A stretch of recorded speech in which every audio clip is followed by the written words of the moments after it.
পিছনে এই যুদ্ধ বিমানটা প্রায় 29 বছর ভারতের হয়ে কিন্তু যুদ্ধ করেছে শত্রুদের পক্ষে। 16টি লরিতে চাপিয়ে আনা হয়েছিল চেন্নাই থেকে কলকাতার এই মিউজিয়াম। পুরো প্লেনটা দেখতে হলে কিন্তু তোমাদের নিজেদের আসতে হবে।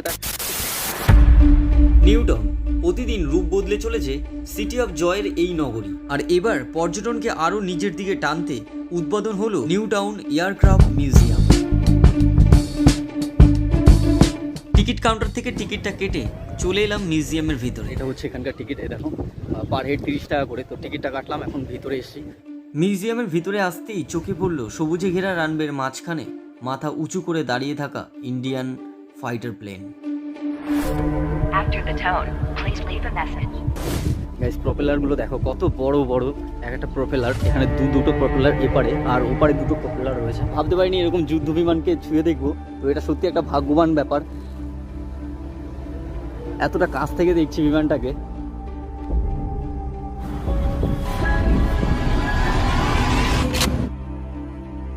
একদিন শুধু প্লেন সম্পর্কে শুনেছি, বাট কাছ থেকে কখনো ধরে দেখার সুযোগ পাইনি। আজকের প্রথমবার কলকাতায় এই মিউজিয়ামে এসে এরকম একটা সুযোগ পাবো কখনো ভাবিনি। তার কারণ হচ্ছে 29 বছর ভারতের হয়ে যে প্লেনটি যুদ্ধক্ষেত্রে বারবার তার পরীক্ষা দিয়েছে, সেই প্লেনটি কিন্তু আজ কলকাতার মিউজিয়ামে রয়েছে। দেখো, তো ফার্স্ট টাইম এরকম একটা যুদ্ধ বিমানকে কাছ থেকে দেখতে পাওয়া আর তাকে ছোঁয়া, সেটার আনন্দটা সত্যি কিন্তু অনেকটাই। 29 বছর শত্রুর চোখে চোখ রেখে ভারতের মাটিকে রক্ষা করে গেছে যে ফাইটার প্লেনটি, আজ তাকে দেখানোর জন্যই সাধারণ মানুষের জন্য খুলে দেওয়া হয়েছে তার ককপিটের গেট। আর এটা হলো যুদ্ধ বিমানের নিচের অংশ, যেখান থেকে শত্রুপক্ষের দিকে ছোড়া হতো একের পর এক মিসাইল। চাকাগুলো দেখো একবার। পিছনে এই যুদ্ধ বিমানটা প্রায় 29 বছর ভারতের হয়ে কিন্তু যুদ্ধ করেছে শত্রুদের পক্ষে। এমনকি কার্গিল যুদ্ধ ব্যবহার করা হয়েছিল এই ফাইটার প্লেনটিকে। তবে এই ফাইটার প্লেনটিকে উড়িয়ে নয়, ছোট ছোট অংশে 16টি লরিতে চাপিয়ে আনা হয়েছিল চেন্নাই থেকে কলকাতার এই মিউজিয়ামে।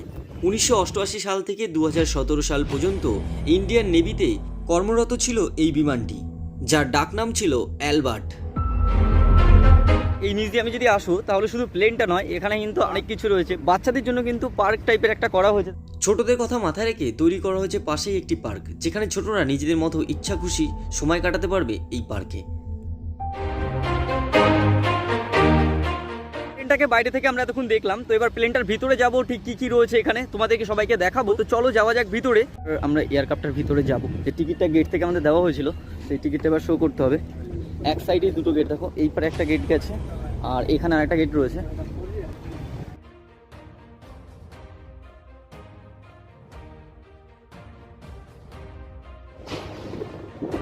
চলে এসেছি প্লেনের গেটে, আর এখন এখান থেকে গেটটাকে খুলবার ভিতরে যাবো। যদি আমরা পেছনে গেটটাতে এসে প্লেনে, আর এটা হচ্ছে গেট। ভিতরটা মেকানিজমে ভর্তি, তবে আপনার আমার সাধারণ মাথায় হয়তো এসব ঢুকবে না। পুরো প্লেনটিকে চালাতে প্রয়োজন পড়তো 10 জন ক্রু মেম্বার। একটু সামনে এগোতেই চোখে পড়ল এই যুদ্ধ বিমান থেকে অপারেটর করা কিছু মিসাইলের নমুনা।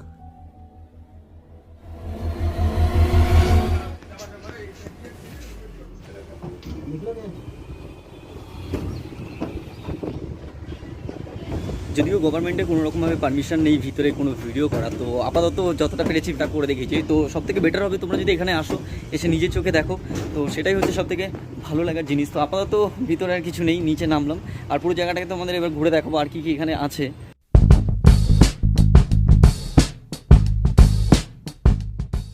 পুরো এয়ারক্রাফটটা তোমাদের কিন্তু ঘুরে দেখালাম, তো কেমন লাগে কমেন্ট করে জানিও। আর পুরো প্লেনটা দেখতে হলে কিন্তু তোমাদের নিজেদের আসতে হবে। তো প্লিজ তোমরা আসো, একদিনের ছুটির জন্য কিন্তু এটা একটি ভালো জায়গা। একটা কথা বলে রাখি, সেটা হচ্ছে এটা কিন্তু সোমবার শুধু বন্ধ, বাকি দিনগুলোতে খোলা রয়েছে। দুপুর 2টো থেকে রাত 8টা অবধি কিন্তু তোমরা এখানে আসলে খোলা পাবে। 90% কাজ কমপ্লিট এই মিউজিয়ামে। এখনো কিছু কাজ বাকি রয়েছে, যা কমপ্লিট হয়ে যাবে হয়তো কিছুদিন।